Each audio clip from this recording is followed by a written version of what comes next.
저는 기독교인이 아닙니다. 옆구리에 시커먼 거 금이야 옥이야 끼고 다니지 않습니다. 예장합동, 예장통합, 이단 여부를 여기서 판단하던데 이들은 누가 판단하나요?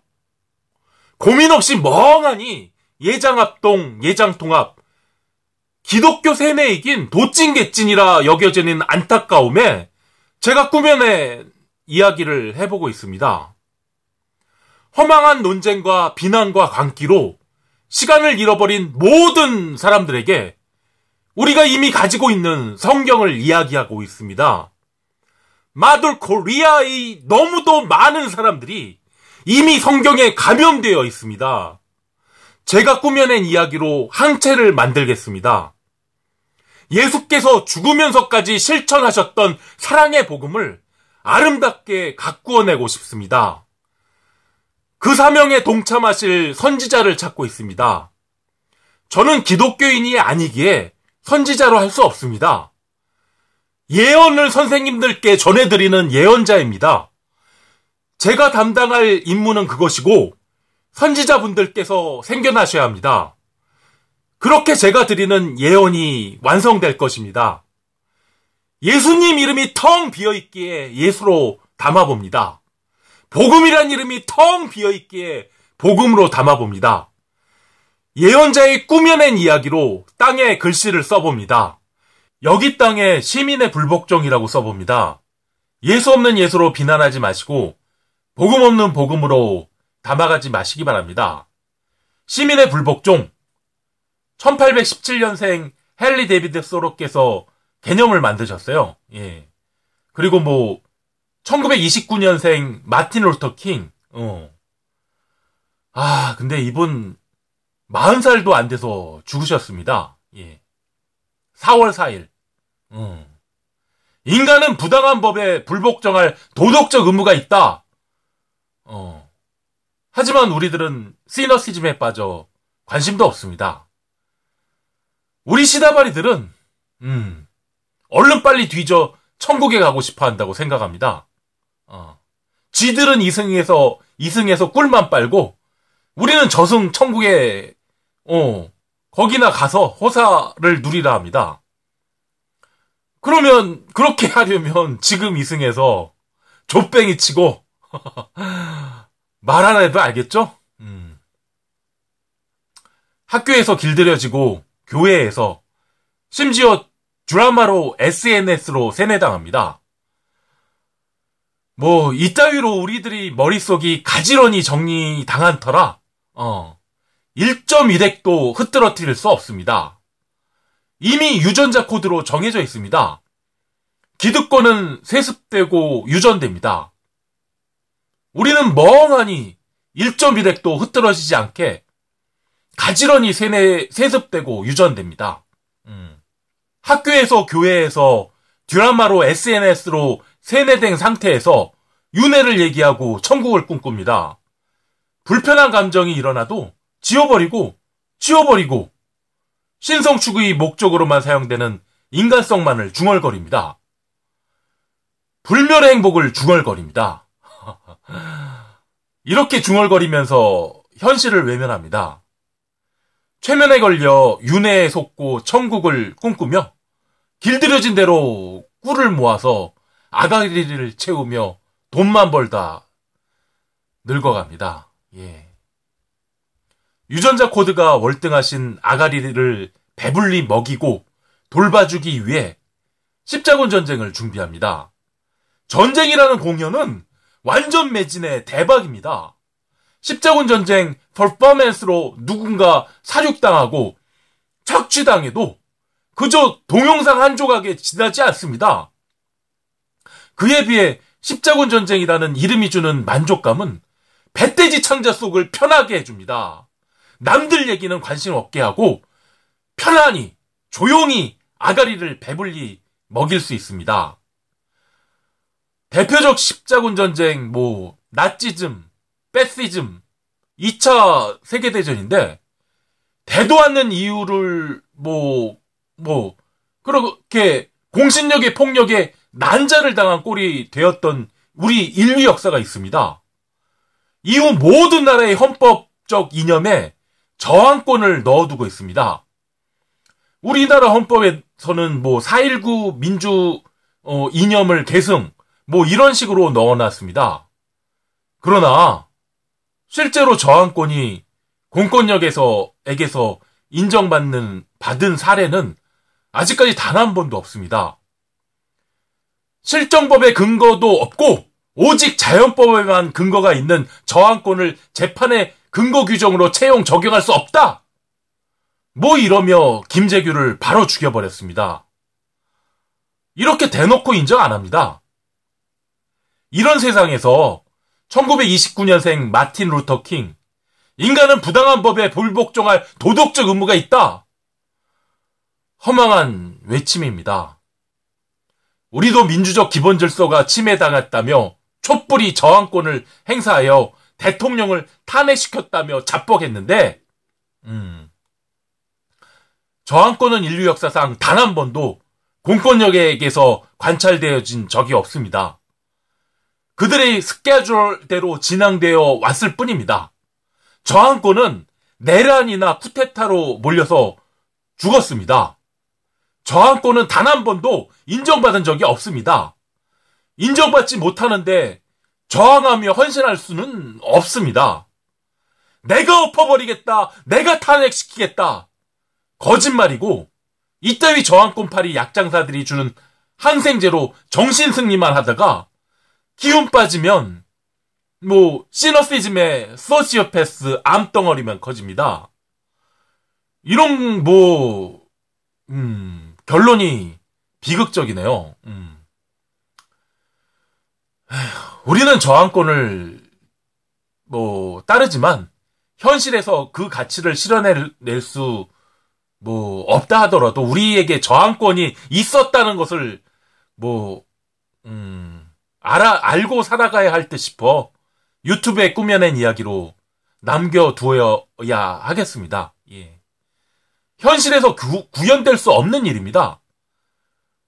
감안하시고 들어주시길 바랍니다. 아가리의 스케줄에 어긋나게 현실에서 구현될 수 있다고 말하는 자들이 있다면 거짓말이며 거기에는 이기적 의도가 있다고 생각합니다. 적폐청산, 조국수호, 간악한 거짓말입니다.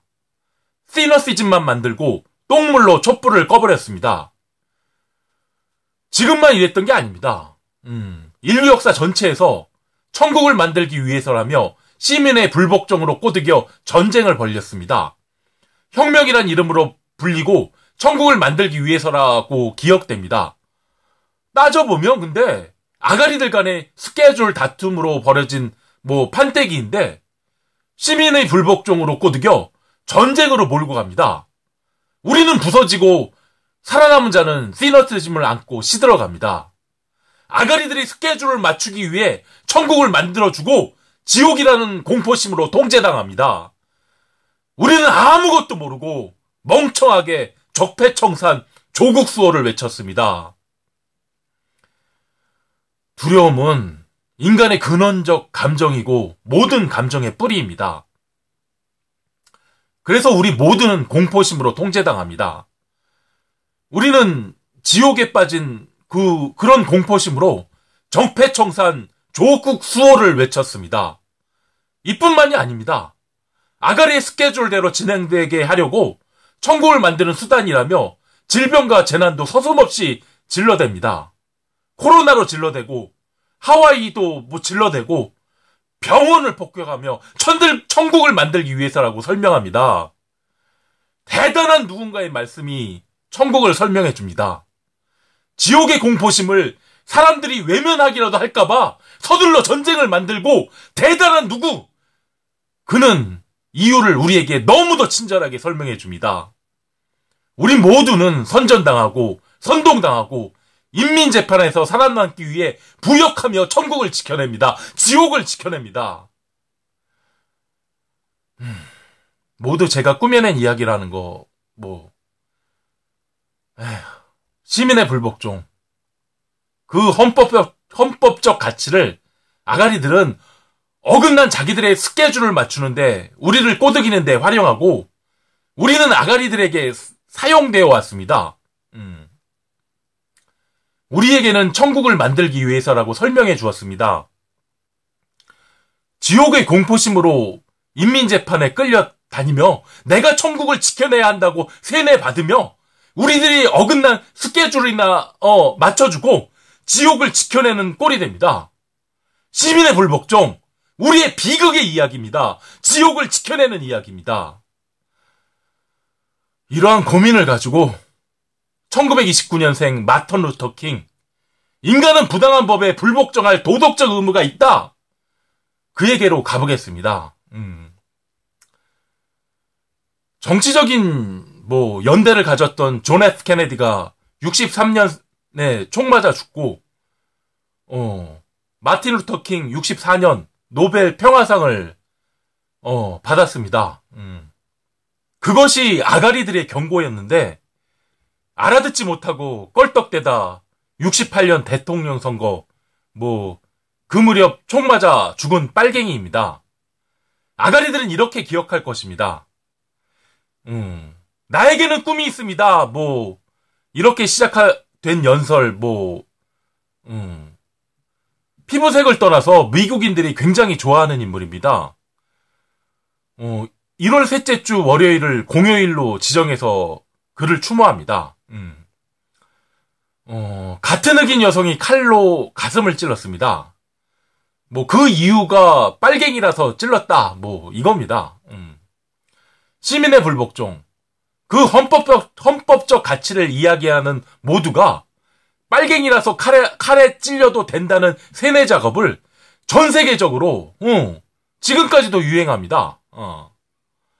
40km 도로에서 45km로 차를 몰았다고 감옥에 갇히고, 면허증을 집에 두고 와서 운전했다고 잡혀서 감옥에 갇힙니다. 생양아치들이죠. 난리면이 하는 짓거리입니다. 결정적인 계기가 된 것은 존 F 케네디와 정치적 연대로 그렇게 유명해지게 되었지만 아가리들의 어긋난 스케줄을 맞추는데 이용되다 63년에 존 F 케네디가 먼저 암살되고 68년 블랙버드 그도 총을 맞아 죽고 말았습니다. 깊은 밤 속에서 노래를 부르는 검은새는 총 맞아 죽고 말았습니다. 그가 남긴 망가진 날개로 시민의 불복종, 그 헌법적 가치로 날아보려는 소망들이 떨어지는 소리가 예언자를 울립니다. 아가리의 어긋난 스케줄이나 맞추는 도구로 사용되다 버려질 터인데 블랙버드 두 달 후 동생 케네디도 죽음을 당했습니다. 케네디 형제와 블랙버드를 죽여버리고 리차드 닉슨 공화당 정권으로 바뀝니다. 우리는 쌍소리 섞어가며 얘기하지 않으면 무슨 말인지 알아쳐먹지 못합니다. 도무지 귓구녕으로 들어오는 소리가 어떤 사람의 비명소리인지 알지 못하고 무뎌지고 왜곡되어 엉뚱한 소리로 화답합니다. 소리를 지우기도 합니다. 개국본의 촛불 문해자라고 했습니다. 주체는 시사타파 TV라고 했습니다. 능멸을 당해도 자각이 없습니다. 외면하고 있는 자신을 열심히 사는 사람이라 착각합니다. Civil Disobedience, 시민의 불복종. 해방 이전에 이미 개념화되어지고 인간은 부당한 법에 불복종할 도덕적 의미가 있다. 우리가 동경에 맞지 않는 미국에서 이미 외치던 소리입니다. 심지어 모든 국가의 헌법에는 저항권을 넣어두고 있습니다. 그런데 우리는 어떤 소리를 담았습니까? 개국본의 촛불 문화자라고 했습니다. 주체는 시사타파 TV라고 했습니다. 잘 짜여진 교회 주일 예배에 참여하듯 신명나게 한 곡조 뿜어대고 나르시시즘을 뿜뿜 뿜어대려고 모였습니다. 저항권을 행사하는데 위험하지도 않고 즐겁습니다. 허망하게도 철없는 미얀마 사람들은 촛불을 따라하다 개죽음을 당했습니다. 저항권, 현실에서 그 가치를 실현할 수 없는 현실에서 구현될 수 없는 일입니다. 그냥 유튜브에서나 꾸며낸 이야기로 남겨봅니다. 드라마 세상이 주일 예배를 만들고 있습니다. 여기저기서 너무 자주 주일 예배가 기획되고 방송됩니다. 선동에 휘말리며 전쟁에 동원되게 됩니다. 우리가 인간은 부당한 법에 불복종할 도덕적 의무가 있다! 뭐 이렇게 외쳐볼 수 있겠지만 드라마 세상이라 드라마로 만들어지지 않는다면 누구의 귓구녕으로도 들어갈 수 없습니다. 누군가 만들어준 드라마로 개국본의 촛불 문화자라고 했습니다. 주체는 시사타파라고 했습니다. 능멸을 당하고 나르시시즘이나 뿜어대는 바보가 될 것입니다. 저항권이 드라마로 만들어지는 세상입니다. 선동에 휘말리게 되면 전쟁터로 내몰리게 됩니다. 나르시시즘이나 뿜어대는 바보가 됩니다. 백이었던 시절에 몸을 얻었기에 백의 소리의 합당함을 보입니다. 합당한 자들에게만 백의 소리를 보입니다. 초라하다고 하기에 하찮은 돈이라 눈에 담지 않았습니다. 문자로 신청하시고 정성을 들이시면 전화드리겠습니다.